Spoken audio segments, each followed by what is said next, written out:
Alright, so in this video we're going to talk about how to get prepared for your second meeting that you have with the family. You have here a small little case study of a family that you've taken information from. And what you'll notice, and this will happen because it happens to me quite often, where you'll forget to ask for things and you'll build such a rapport with them you can call them and ask them. So you look on this sheet here and they have $270,000 in their 401k.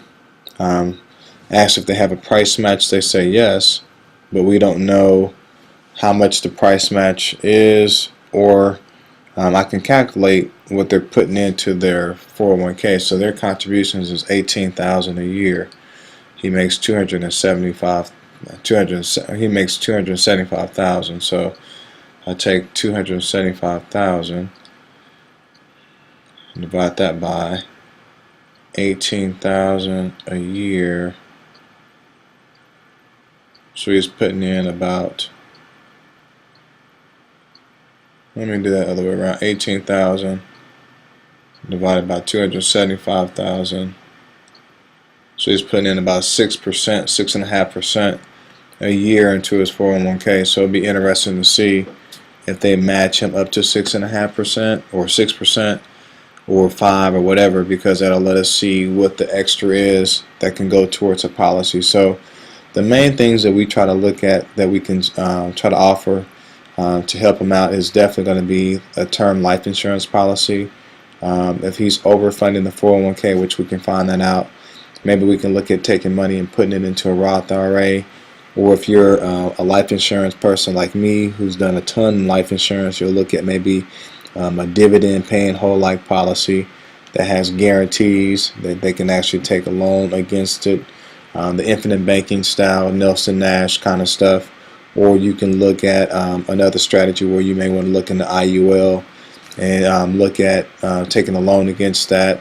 And if you have, if you're a broker, there's some loans you can take out, and you have basically the ability of taking that loan out, but yet they're going to basically take the death benefit down, but still allow you to earn money on the cash value as if you've never taken the loan out. You have some index universal life policies where they just have a straight up fixed loan amount, maybe 2% for the first 2 years or first 10 years, and then after 10 years it washes. So that's one of the products I've seen a lot of. And then you have some of these out there where they actually allow you to leave the money in the cash value, where you can earn arbitrage is what they call it. Arbitrage. And arbitrage is where you're speculating that they're going to charge you a 2, 3, 4% rate for the loan, but the market could return 7, 9, 10, 15% from the market return. So the difference between you paying that loan back and what the market returned is arbitrage. That's your actual profit. Even though you took the money out, you could still earn interest on that money from the loan or return, and still have the ability to have that money in your pocket. I'm not going to go heavy into that part. That's things that we can do as we have our calls. If people have questions about, the different kind of strategies that are out there, it's not my job to make recommendations. I do that in my own practice, and for regulation purposes, because of the licenses that I hold, I can't go into making recommendations. I can inform and educate, but I can't make recommendations. But these are some of the things that are out there. So these are some things that I just want to bring out as far as paying attention to. So they have $1 million life insurance policy. So a lot of people don't understand. Let's say they have a $1 million life insurance policy through a group term insurance policy on their job. So this is typically what I see happen, because I used to do this all the time. You're like, oh, you have $1 million on your job? Oh, that's wonderful. Have you ever considered getting a policy outside your job? One that's portable. So if you ever leave your job, if you ever have any health sicknesses, that policy could go with you wherever you go, and you don't have to qualify for any more life insurance in the future. Oh, no, so it makes more sense to be in more control and things like that. Now, sometimes that works.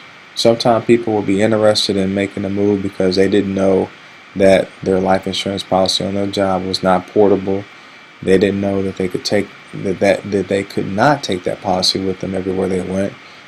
They didn't know that they would have to potentially re-qualify for life insurance in the future once they retired, depending upon the policy, and the list goes on. So sometimes just giving that basic information is enough to get people to make a move and switch out of that policy.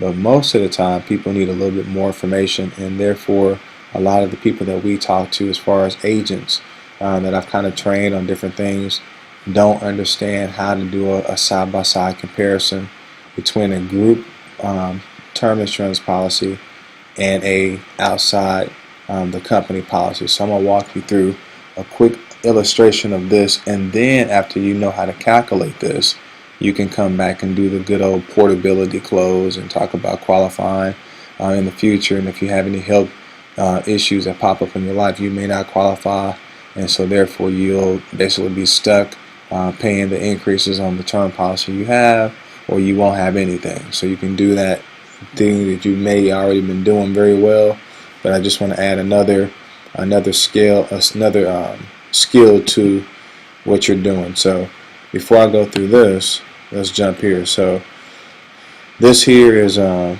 group term insurance comparison chart. So whenever a person has like their employee benefits or their HR booklet or what have you, they'll actually break out if they have like term insurance offered through the benefit package. So if you look here, if they're under the age of 35, they're paying every 2 weeks. They get money coming out of their check for life insurance. So their monthly charge is 0.043. So what you do is you take 1,000. So for every 1,000, you take that times 0.043. All right, and you're going to take that 0.043 and let's see here. Actually, I don't know if that's 0.0043, so let me go back in here. So it's $4.30 for every $1,000. Okay, so if we took that times 1,000, well, let's take that times 10,000. How much would $10,000 cost? And that's going to be, let me make sure I'm calculating this thing out right here. Alright, so how do they consider this example? Bob is 38-year-old federal employee, is married with 3 children. Bob wants the maximum amount of option B. He elects 5 times his annual pay of $39,000 to nearest thousand is $40,000, which is $200,000. He is paid on a bi-weekly basis, therefore his cost for option B is $6 bi-weekly. So let's see how they did that. 0.03 times 200 units. Got it. Okay, so let's do this. So 1,000 represents a unit. He has 200,000. So this guy in our example has $1 million of life insurance. So that's going to be 1 million divided by 1,000. That means he has 1,000 units. So, and he is, let's see here, how old this guy is. He is born in 1970, so 1970 to 2017, that pushes him to, I was born in 72 and I'm 44, so he's 46. Alright, cool. So let's go back over here. And alright, so that's going to take him to between 45 and 49. So he's at a 0.52. Okay. Alright, so a 0.152. So 1,000 units times 0.152. So he's going to pay $152 every 2 weeks. So let's just take that times 2. So he's going to pay $304. Let me write this on a sheet of paper. So he's going to pay $304 a month for $1 million policy. Okay. Alright, so I am now going to show you the next move. So let's say he retires at age 65. Alright, so he's 46. He's going to retire at age 65. So if you look here, from age 50 to 54, he's going to pay for 1,000 units. He's going to pay 238. Okay, so 1,000 times 0.238. That's $238 every 2 weeks times 2. So when he goes from 46 to 50, his payment's going to go from 304 to 476. All right, and then when he goes from 54 to 55, his payment's going to go up some more. So 1,000 units times 0.433. So he's going to go to $433 every 2 weeks times 2. So it's going to be $866 a month. Right? This is crazy. And then right before retirement, he'll go up one more time. And so he'll go up to 0.953. So that's basically $953 times 2. So he's going to go up to $1,906 a month. So he's going to start out at $1 million between 45 and 49, which is $152 every 2 weeks. Make sure I'm saying this right. That's $152 every month. I apologize because he's paying 0.07 bi-weekly. Yeah, that's my fault, guys. That's $152 every month. So he's going to be at $152 a month. I got to take all these numbers divided in half again. I overdid it. That was crazy. 476 divided by 2. So sorry about that, you guys. So 152, 238, 866 divided by 2. It's going to be 433. Yeah, that's a little bit more realistic than 1906 divided by 2. Somebody probably already caught my mistake while I was going through this, so I'm glad I came back and caught that. So starting out at age 46, so from 45 to 49, he's going to be paying $152 a month. And then he'll jump from 50 to 54 to $238 a month. Then he'll jump from 55 to 59 to $433, and then from 60 to 64 he'll jump to $953. So what I do is the best way to calculate this, where it really hits people financially, is to take the 152 times 45 to 49, which is 4 years. So you take 152, and I know this seems crazy, but if you put it in a side-by-side spreadsheet, it will get their attention. 152 times 12, that's 1824 for the year. You take that times 4 years, that's $7,296 for 4 years. Alright? And then what you do is you take 238 times 12, that's 2,856 for the year, times another 4 years, so that's 11,424. And then you take 433 times 12 times 4 years, that's 20,784.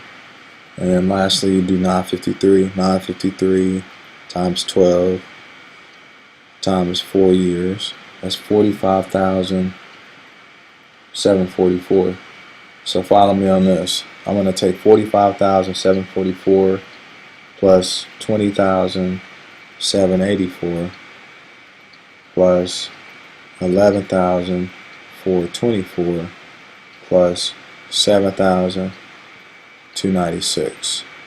So he is going to pay over a 20-year period from 45 to 65, I'll just say, he's going to pay $85,248 in life insurance premiums. So let's just say, for example, we can get him $1 million policy right now for 20 years that is portable, no more health screenings, all the other stuff that we always say, but that premium payment was $350 a month, right? So $350 a month, which is fixed. It doesn't go up over the 20-year period. It stays the same. So $350 a month times 12 months, it's $4,200 a year times 20 years. So it's $84,000 compared to $85,248. So would you rather? So that's one. But what if I could get him? And that's a high premium payment, $350 a month for a 46-year-old. Let me go real quick. I know I'm kind of going heavy on this, but I just want to see. And I'm not going to run any of my guys, but I want to show you if I can get a quote real quick. Life insurance quote. And you can run your own quotes. I know you guys know how to do this. And I probably don't need to go this deep to prove my point. Yeah, I don't, because it may go making this video way too long. But my point is, if you got a person, let's say you can get this guy $1 million life insurance policy, because I know I got a person $1 million life insurance policy, and he was about 45, 46, and his premium payments were about $200. I'll just say $250. You can run those numbers though. A 46-year-old person, you can do a super preferred or standard, however you want to do that. If you did them at 250 times 12, that's 3,000 times 20 years. That's 60 grand. So it's about a $25,000 difference. So if his payments were around $250 a month for $1 million life insurance policy, you would save him about $25,000 off of his life insurance. And then you can talk about the other things. I'm just trying to point this out because this is a different way of, instead of just saying, oh, congratulations, I'm great, I'm happy that you have life insurance on your job.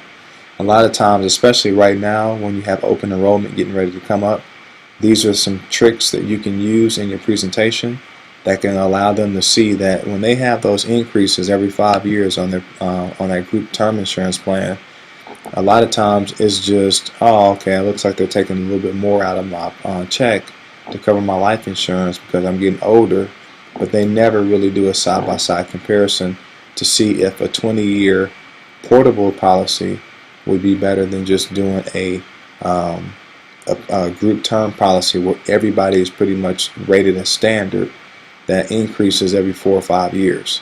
And so the way you can dig deeper into that is to use this as an illustration to kind of prove your point when you're in the home, and say what you'd like to do is calculate for them what their increases look like on their policy in comparison to a policy that's portable with all the great benefits that you normally talk about. And if you can do that, that will definitely help you increase your sales on being able to help people get into a term policy. And I'm telling you from what I've seen, it's a lot easier for them to get approved when they're younger, and also it's better for the family to know that if something does pop up in their life as far as their health deteriorating or whatever, you put them in a policy that's going to give them a whole lot more benefits for the long haul for the family, as opposed to putting them into a group term insurance policy and hoping that they never have any medical conditions that would cause them not to get covered in the future. So just embrace that form. It's something you can download, take it with you when you go back on your second appointments. And then here, this is kind of how we tie it in when we go into our second appointment. And I'll go through a second appointment kind of like I did the first one, but this is the form where you'll have their name there and automatically populates the date, have their scholarship login as far as the email address and the passcode, their top 5 colleges, the graduation cost. We'll help you run this on your first appointment, so don't worry about this, and we'll teach you how to do it on your own by using the software. It's very, very simple. The amount saved that they have saved, which is pretty much the same number. If they had 20,000 saved, it's going to be in that same column all the way down. And then there's shortfalls. So this is how much it costs for them to graduate. This is how much they have saved. This is how much they're short. So that's pretty easy to do. You're just going to subtract this from this, and it's going to give you that per each school. And so the reason why you're leading with the codes and then leading with the top 5 colleges is you want to transition quickly in the first part of the second appointment into why they need your assistance. And so on the second page, it's a breakout that kind of talks about some of the benefits of using a cash value life insurance policy in comparison to putting money away into qualified accounts. And you can do the same thing if you're trying to make this point in regards to some kind of Roth IRA or what have you. But it talks about when you put money in a bucket, and I'll go through it when I do the next video. It talks about putting money in a bucket and then taking money out the bucket, and some of the consequences that come along with taking money out of the bucket. So that's how that form works, which you again have that out there. And then the last one here that I was trying to go over with you guys a little earlier was, it's got to be in one of these. I don't think that's the one, so we'll break out of that one. I got so many things open here, so let's see here. Is that the one? Nope, that's not the one either. And let's see here. Here we go, right here.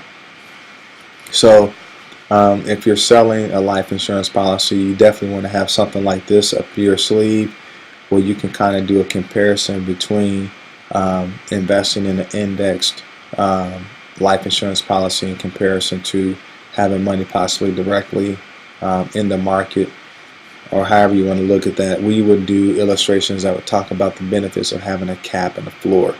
And so you can tell in 1999 the market went down from 99 to 2000. So the market, the S&P is in red, and so that went down. People actually lost their principal. But when they were in an index product, they flatlined. So they flatlined, and the market went down in 99, 2000, 2001, 2002. They basically kept their principal, and then when the market went back up in 2003 to 2004, they went up from their principal amount, as opposed to trying to catch back up and make more money, try to get back to break even. So it shows you over time that because you flatline when the market is going down, then you actually put yourself in a position where you have quite a bit more money available to you than you would if the money was participating in ups and downs of the market. So especially in 2008, which was crazy. So you can kind of go through there, and that's and they've got all kind of, if you Google index universal life, was it caps and floors or charts, you got a ton of these. I can't make any suggestions on what you use, but you can kind of look at some of the ones that are out there, and that may enhance your second meeting presentation. But you guys should have illustrations anyway that can show like a 25-year history of where the market is at, and that'll give you a good insight. But I'm telling you, in these smaller cases, you're going to do a lot of term insurance. You're going to see that they're overfunding 401ks, so you can look at those funds going into maybe a Roth IRA, or that money can also go into some kind of cash value life insurance product, possibly, if that's what you guys do. I've done a lot of IULs. I've done a lot of dividend paying whole life policies, especially on kids, where had them, they were younger, and we put them in 10 pays, and they could pay for 10 years, and the policy was paid off. So a lot of families love those, knowing that they've got a permanent death benefit on their kids, and the kids can actually be gifted that policy from the parents, and they would have that, something that they already know is going to be paid for forever.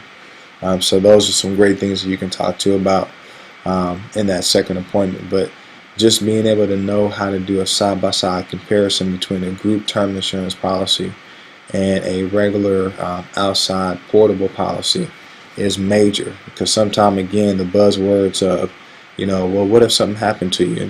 With these people, I'm busy. Right now, nothing's happening to me. But if you start showing them ways to save $20,000 or $25,000 or $30,000 between what they have and what you can take them to, and give them those other benefits, they may listen. So that's pretty much all I have for that. We'll go through the next day. I believe this is day number 5 that we're coming up on, where we'll actually do the presentation, and we'll walk you through how to go about doing that second presentation. All right. Have a good day.